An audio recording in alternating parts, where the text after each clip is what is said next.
பார்க்க போறோம்னா salaried personal loan freeze அதை பத்தி பார்க்க போறோம். இப்போ இது வந்து ரொம்ப இப்போ பெருகிட்டு வர விஷயம். இதுல முக்கால்வாசி நீங்க பண்ற தப்பு, டிஜிட்டல் அக்ரிமெண்ட்ல சைன் பண்ணும்போது நீங்க சேலரிடு பர்சனல் லோன் ஒரு ஆப்ஷனை கிளிக் பண்ணுவீங்க. இது சேலரிடு பர்சனல் லோன்னா என்னன்னா, பர்சனல் லோனுங்கிறது பல அக்கௌண்ட்டுகளை ஃப்ரீஸ் பண்றது இது. ஆனால் சேலரிடு பர்சனல் லோனுங்கிறது உங்க சேலரி டார்கெட் பண்ணி கொடுக்கறது. ஸோ இவங்க எல்லாமே சேலரி பேஸ்ட் ஒர்க்கர் கொடுக்குறது. உதாரணத்துக்கு ஃபோர்டு கம்பெனி எடுத்துங்க. ஃபோர்டு கம்பெனியில் 2000 பேர் வேலை செஞ்சுட்டு இருந்தாங்க. இப்போ ஃபோர்டு கம்பெனி மறைமலை நகரில் மூடிட்டாங்க. மூட்டதுக்கு அப்புறம் பார்த்தீங்கன்னா எல்லாருக்கும் வேலை போயிடுச்சு. இப்போ இவங்க எல்லாருமே இதை பேஸ் பண்ணி ஆதித்யா பிர்லா இவங்க எல்லாம் பார்த்தீங்கன்னா நிறைய லோன் கொடுத்துருந்தாங்க. ஆதித்யா பிர்லா மெயினாக கொடுத்துருந்தாங்க. அப்புறம் எல்என்டி ஃபைனான்ஸ் இவங்கெல்லாம் நிறைய லோன் கொடுத்துருந்தாங்க.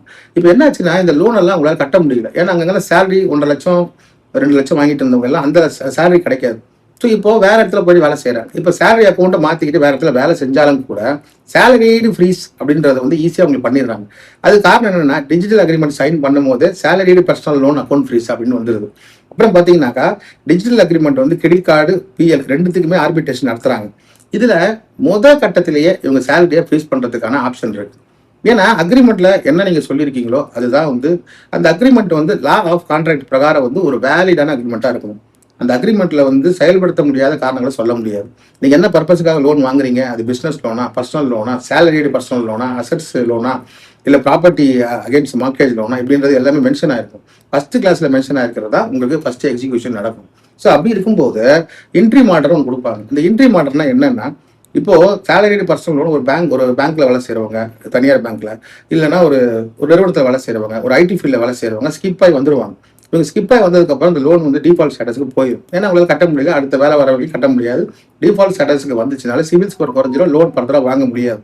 நம்ம லோன் டிஃபால்ட்டுக்கு ஒரு இன்டென்ஷன் இருக்கும். சரி, ஓகே, இந்த லோன் நம்ம கட்ட முடியல, சரி இப்படியே நம்ம கட்டாமல் இருந்துடலாம், நம்ம உடனே ஆக்ஷன் எடுத்து லீகலாக பார்த்துக்கலாம்னு சொல்லுவீங்க. பட் இங்கே ஒரு பிரச்சனை என்னன்னா, நீங்கள் எங்கே போனாலும் வேலை செஞ்சாகணும், உங்களுக்கு சேலரி கிரெடிட் ஆகணும். ஸோ கிரெடிட் ஆகிறது பார்த்தீங்கன்னா நிச்சயமாக ஒரு பேங்க் அக்கௌண்ட்ல கிரெடிட் பண்ணுவாங்க. அந்த பேங்க் அக்கௌண்ட் பார்த்தீங்கன்னாக்கா உங்கள் ஆதாரோட பேனோட லிங்க் ஆகிருக்கும். ஸோ இந்த மாதிரி பிரச்சனை வரும்போதும் இவங்க என்ன பண்ணுறாங்கன்னா, அடுத்த பேங்க் அக்கௌண்ட் நீங்கள் போகும்போது கிளியராக தெரிஞ்சிடும். ஏன்னா உங்களோட அந்த பேன்ல வந்து லிங்க் ஆகிருக்கிற இன்னொரு அக்கௌண்ட்ல சேலரி கிரெடிட் ஆகுதுன்றது நிச்சயமா பேங்க்குக்கு ஒரு இன்ஃபர்மேஷன் போயிடும். சரி, இப்படி போறதுனால என்ன ஆகுதுன்னா, அடுத்த ஒரு அட்டாச்மெண்ட் அதுல விழும். அதுல ஒரு 70,000 80 சம்பளம் போயிருந்தா திடீர்னு உங்க சேலரி எடுக்க முடியாம போயிடும். போட்டிருப்பாங்க, போட்டாக்கும் அக்கௌண்ட் லீன் பண்ணி வச்சிருக்காங்க, இதை நீங்க மேனேஜர்கிட்ட தான் பேசணும் அப்படின்னுவாங்க. ஸோ அங்கே போகும்போது இந்த மாதிரி சேலரி பேஸ்ட் பண்ணி நீங்கள் சேலரி ஸ்லிப்பை பேஸ்ட் பண்ணி வாங்கியிருக்கிறீங்க, அதனால அங்கே வேலை செஞ்சதுனால இங்கேயும் வேலை செய்யறதுனால அதே சேலரி வந்து இங்கே ஃப்ரீஸ் பண்ணி லீன் பண்ணி வச்சிருக்காங்க. ஒருவேளை சேலரி லீனா போடலாம், இல்லை ஃப்ரீஸா போடலாம். லீனுங்கிறத பொறுத்த வரைக்கும் குறிப்பிட்ட அமௌண்ட் அவங்க இஎம்ஐ அமௌண்ட்டை மட்டும்தான் லீன் பண்ணுவாங்க. ஆனால் ஃப்ரீஸுங்கிறது டோட்டல் வந்து அவங்க லோன் அமௌண்ட்டுக்கே மொத்தமாக ஆர்பிட்ரேஷன் போட்டு அவார்ட் வாங்கி ஃப்ரீஸ் பண்ணியிருப்பாங்க. ஸோ இது 2 வகையான லீனும் ஃப்ரீஸும் இருக்கு. எல்லாருமே நினைக்கிறாங்க, இப்போ ஆர்பிஐ சர்க்குலர் ரூல் பார்த்தீங்கன்னா ஆகஸ்ட் மாதம் 7ஆம் தேதி இதை வந்து ரிசர்வ் பேங்க் வந்து அறிவிச்சுது. ஆனால் ஜூலை மாதம் 17 வந்து டிராஃப்டிங் எல்லாம் போட்டு முடிச்சிட்டாங்க. நீங்கள் மீடியாலாம் பார்த்துருப்பீங்க, இந்த ஆர்பிஐ வந்து இப்போ வந்து டிஃபால்டர்ஸ் ரொம்ப சாதகமாக இருக்குன்னு. அது ரொம்ப தப்பு. ஏன்னா ஆர்பிஐ வந்து லோன் டிஃபால்டரை வந்து பிரச்சனை பண்ணக்கூடாது, யார் ரெக்கவரி ஏஜென்ட்ஸ் அப்படிங்கிறதுல ஸ்ட்ராங்காக இருக்கிறாங்க. பட் லீகல் ஆக்ஷன் எது எடுத்தாலும் அது ஆர்பிஐ தலையிட முடியாது. ஏன்னா இங்கே இந்தியாவில் அமலில் இருக்கிற சட்டம் வந்து மெயினாக லோன் கிரெடிட் கார்டு வாங்கினவங்களுக்கு அகேன்ஸ்டாக இருக்கிறது கிரிமினல் கேஸ்லாம் கிடையாது. கிரிமினல் கேஸை ப்ரூவ் பண்ண முடியாது. ஏன் தெரியுங்களா? நீங்கள் டிஜிட்டல் அக்ரிமெண்ட்ல லோன் வாங்கும் போது நீங்கள் என்ன சொல்றாங்க, நாங்கள் அவங்க தான் ஆஃபர் பண்ணுறாங்க. உங்களுக்கு சிவில் ஸ்கோர் இல்லைன்னா லோனே கிடைக்காது. சிவில் ஸ்கோர் இல்லாத நிலையில நீங்கள் பேங்க்ல என்னதான் அப்ளை பண்ணாலும் உங்களுக்கு லோன் கிடைக்க வாய்ப்பு இல்லை. அவங்களா பார்த்து செலக்ட் பண்ணி சிவில் ஸ்கோர், சேலரி, பேமெண்ட்டு, அப்புறம் ஏஐ ஸ்கோரிங்னு ஏகப்பட்ட டேர்ம்ஸ் நான் போன பதிவில் சொல்லியிருப்பேன். இதையெல்லாம் பார்த்துட்டு தான் உங்களுக்கு லோனையே அவங்க ப்ரொவைட் பண்ணுறாங்க. அப்படிப்பட்ட இந்த சுச்சுவேஷனில் அவங்க என்ன பண்ணுவாங்கன்னா, மெயினாக சேலரி டார்கெட்லாம் பண்ணுவாங்க. ஸோ இந்த டிஜிட்டல் அக்ரிமெண்ட்டில் நீங்கள் சைன் பண்ணும்போது இந்த சேலரிடு பர்சனல் லோன் அந்த டாபிக் தான் இதில் ரொம்ப முக்கியமான விஷயம். அதே சமயம் ஆர்பிஐ வந்து லோன் டிஃபால்ட்டுக்கு சாதகமாக இருந்தாலும் லீகலாக இப்போ பேங்க் போகிறத தடுக்க முடியாது. ஆர்பிட்ரேஷன் ஃப்ரீஸ் பண்ணீங்கன்னா நீங்கள் ஆர்பிஐட்ட போக முடியாது. நீங்கள் எதையாவது ஒரு சிவில் கோர்ட்டில் தான் போகணும். சிவில் கோர்ட்டில் போய் தான் ஃப்ரீஸ் எடுக்க வேண்டிய வரும். இப்போ ஆர்பிஐ வந்து போட்டிருக்க இந்த 2006 சர்க்குலர் மாஸ்டர் ரூல்ஸ் வந்து பாதகமாக பார்த்தீங்கன்னா லோன் டிஃபால்ட்டருக்கு கொஞ்சம் சாதகமாக இருந்தாலும் கூட லீகலாக வந்து ஸ்ட்ராங் பண்ணுறதுனால தான் பேங்க் வந்து இப்போ இந்த ஆர்பிட்ரேஷன் கையில் எடுத்திருக்காங்க. இந்தியாவை பொறுத்த வரைக்கும் ஆர்பிட்ரேஷன் ஆக்ட் எல்லாத்துக்கும் காமன். ஃபர்ஸ்டெல்லாம் இதை வந்து பார்த்தீங்கன்னா பெரிய பெரிய கடன்கள் யூஸ் பண்ணிட்டு இருந்தாங்க. இப்போல்லாம் ஈவன் 10,000 ரூபாய் கிரெடிட் கார்டு கூட பேங்க் இதை யூஸ் பண்ண ஆரம்பிச்சிட்டாங்க. அதனால இது வந்துச்சுன்னா என்ன பிரச்சனை அப்படின்னு பார்த்தீங்கன்னா, ஃபியூச்சர் இந்தியா தான் பிரச்சனை. இன்னைக்கு இருக்கக்கூடிய டிஜிட்டல் இந்தியாவில் நீங்கள் எடுக்கிற எல்லாமே பார்த்தீங்கன்னாக்கா உங்களோட பேமெண்ட்ஸ் வந்து யூபிஐ தான் போகுது. அதாவது யூனிஃபைடு பேமெண்ட் இன்டர்ஃபேஸ் என்று சொல்லக்கூடிய யூபிஐ, அதில் தான் வந்து டிரான்ஸ்ஃபர் அதிகமாக இருக்குது. 10 ரூபாய் கொடுத்து ஏதாவது ஒரு பொருள் வாங்கினா கூட நீங்கள் அதை யூபிஐ தானே பே பண்ணுறீங்க. யூபிஐ பே பண்ணணும்னு நிச்சயமாக பேங்க் அக்கௌண்ட் லிங்க் ஆயிருக்கணும் இல்லையா? பேங்க் அக்கௌண்ட்டில் அவங்க ஃப்ரீஸ்ன்னு போட்டு உங்களுக்கு அக்கௌண்ட்டில் ட்ரான்ஸ்ஃபரே ஆகாது. ஸோ அப்படி நீங்கள் எந்த விதமான டிரான்சாக்ஷனும் பண்ண முடியாத சூழ்நிலை. இது எதுக்காக வந்து அப்படி இருந்தும் கூட லோன் வந்து திருப்பி திருப்பி கொடுத்துட்ருக்காங்க அப்படின்னு பார்த்தீங்கன்னா, நீங்கள் பேன் கார்டை கொண்டு போய் ஆக்சுவலாக ஒரு பேங்க் கிட்ட அடகு வைக்கிறீங்க. அதுதான் உண்மை. ஏன்னா நீங்கள் அட்ரஸ் ஸ்கிப் ஆகி போயிட்டாலும் சரி, உங்கள் சிம் கார்டை உடச்சி போட்டாலும் சரி, உங்கள் இமெயில் ஐடி யூஸ் பண்ணனாலும் சரி, எங்கே போனாலும் பேன் கார்டு நீங்கள் யூஸ் பண்ணி தான் ஆகணும். ஒரே பேன் கார்டு ஒரே ஆதார் தான். அப்படிப்பட்ட சூழ்நிலை பார்த்தீங்கன்னா எங்கே போனாலும் இந்த பேன் கார்டை யூஸ் பண்ணி தான் பேங்க் அக்கௌண்ட்டை நீங்கள் யூஸ் பண்ண முடியும். இன்னொரு பேன் கார்டு உங்களால் வாங்கவே முடியாது.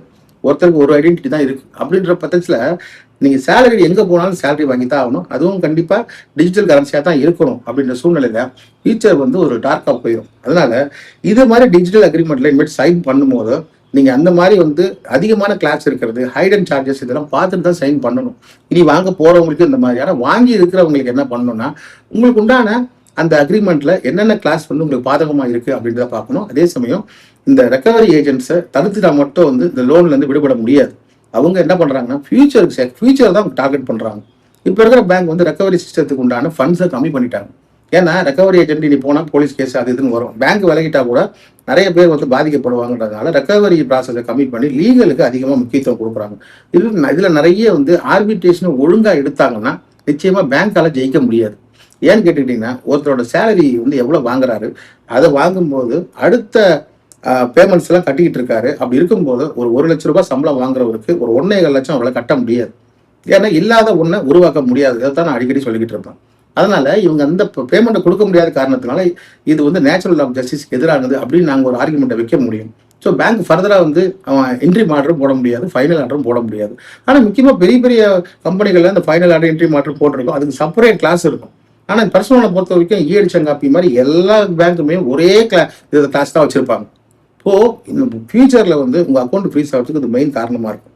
அதே மாதிரி no need to go to the court, இந்த ஆர்பிட்ரேஷன் அவார்ட். ஸோ இதில் வந்து சில கிளாஸில் வந்து கோர்ட்டை போய் எக்ஸிக்யூட் பண்ணுறது ஒரு கிளாஸ் இருக்கும். சிலது வந்து இந்த அக்ரிமெண்ட்டில் கோர்ட்டுக்கு போகாமலே எக்ஸிக்யூட் பண்ணுற ஒரு கிளாஸ் இருக்கும். இப்போ எப்படி சர்ஃபாசி ஆக்டில் வந்து ஒரு வீட்டை வந்து ஒருத்தங்க ஏலத்தில் எடுக்கிறாங்க, பேங்க்காரங்க ஏலத்தில் விடுறாங்கன்னா கோர்ட்டுக்கு போகாமலேயே அவங்க பொசிஷன் நோட்டீஸ் எடுக்கிறாங்கன்னா அதே போல தான் இந்த மாதிரியும். அப்புறமா வந்து இமெயில் காப்பி எனஃப், இது வந்து ஒரு பெரிய சர்ச்சைக்குரிய விஷயமா இருக்குது. இப்போ ஆர்பிட்ரேஷன் அவார்ட் நடத்தி அதை கொண்டு போயிட்டு எக்ஸிக்யூட் பண்ணி அக்கௌண்ட் ஃப்ரீஸ் பண்ணுறது ஒரு வகைன்னா, இமெயில் மூலமாகவே அக்கௌண்ட்டை லீன் பண்ணுறது ஒரு வகையாக இருக்குது. ஏன்னா இப்போ சைபர் கிரைம் ஒரு சைட்டில் பார்த்தீங்கன்னா பண்ணிக்கிட்டு இருக்காங்க, சஸ்பீஷியஸ் டிரான்சாக்ஷன் அந்த மாதிரி சொல்லிட்டு. இன்னொரு வகையில் பார்த்தீங்கன்னாக்கா டிரான்சாக்ஷனே பார்த்தீங்கன்னாக்கா மெயில் பேங்க் மேனேஜரே லீன் பண்ணிடுறாரு. இதுக்கு ஒரு முக்கியமான காரணம் இருக்குது.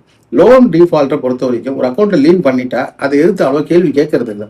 அவங்க அட்வொகேட்டை வைக்கிறது பயப்படுறாங்க. சரி வேற அக்கௌண்ட் ஓப்பன் பண்ணி போயிடலாம். அப்போ அதுவும் ஃப்ரீஸ் ஆகுது. அடுத்தடுத்த அக்கௌண்ட் ஃப்ரீஸ் ஆனாக்கா அவங்க யோசிக்கிறாங்க, இனிமேல் தான் வந்து நம்ம லீகலாக போகும்போது எல்லாம் பழசாயிடுது.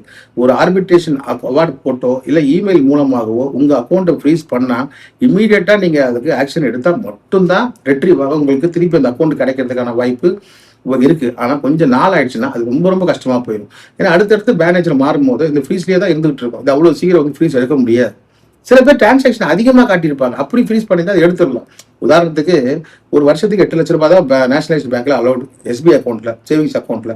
ஆனால் 8 லட்சத்துக்கு மேலே பண்ணிட்டாருன்னா ஒரு அக்கௌண்ட் வந்து டிசேபிள்டு இல்லைன்னா டோட்டல் ஃப்ரீஸ் போட்டு வச்சிருவோம். இது வேற வகை. ஆனால் பணம் கட்டாமல் இருக்கிறதுக்காக ஒரு இமெயில் வந்துச்சுன்னா அது அப்படியே தான் நிற்கும். இந்த டிரான்ஸ்ஃபர் ஆகி போக போக அது இந்த ஃப்ரீஸ் காலம் ஃபுல்லாக நிற்கும். ஸோ அந்த அக்கௌண்ட்டில் மட்டும் நீ வேறு எந்த பேங்க்கில் எடுத்தாலும் ஃப்ரீஸ் ஆகிறதுக்கு நிறைய வாய்ப்பு. இந்த 2026 மாஸ்டர் சர்க்குலருக்கு அடுத்தது வந்து இதே பேங்க் வந்து அமல் பண்ணிட்டாங்க. அவங்கள பொறுத்த வரைக்கும் என்னைக்கு இருந்தாலும் இந்தியன் சிட்டிசன், இந்த நாட்டை விட்டுலாம் போக முடியாது, இந்த ஊருக்குள்ளே தான் வாழ்ந்தாகணும். எங்கே பேங்க்கில் போனாலும் நாங்கள் ஃப்ரீஸ் பண்ணிக்கிட்டே இருப்போம். இவர் எவ்வளோ நேரம் ஓடுறாரோ அந்த அளவுக்கு நாங்கள் வெயிட் பண்ணுறோம். நாங்கள் ஃபினான்ஷியல் இன்ஸ்டிடியூஷன், எங்களுக்கு காலகாலத்துக்கு எங்களுக்கு வாழ்க்கை இருக்குது. பட் இவங்க வாழ்க்கைக்கு இவங்க பண்ணோன்னா ஃபியூச்சரில் எங்களோட செட்டில்மெண்ட் வந்து தான் ஆகணும்.